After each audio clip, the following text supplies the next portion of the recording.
Kita nak tengok ada sebuah ni. Nak kata dia selak. Bukan dia selak. Nak kata buah neno. Bukan buah neno tapi unik buah dia. Tengok dah. Tak tahulah. Kejap kita tengok dah. Kalau ni kalau abang tengok lelah ni dia duri gitu. Yang macam duri gitu. Kalau kata buah lone, buah dia tak duri tapi tak tahulah ni warna ni gapo. Ni mungkin hak masuk ni, hak masuk. Saja. Ingat kau dia selak. Tok Ngudu kita nak tahu buah gapo Tok Ngudu. Buah ni kita panggil sini buah lone lokoh kulit. Buah cerana tak ada pasar. Pergi mari boleh kelik.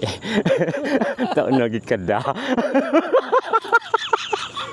Walau ni lah. Kalau dia Belanda tu dia pattern ni juga. Tapi dia besar pada ni dia. Kan nak ayat.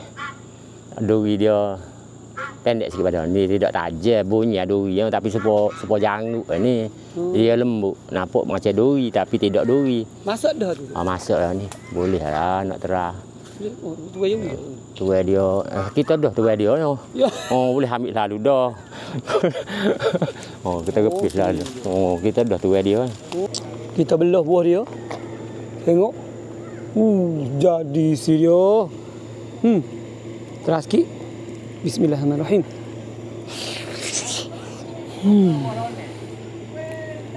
Udah walau ni. Orang ni kau kulit. Saya tak kulit.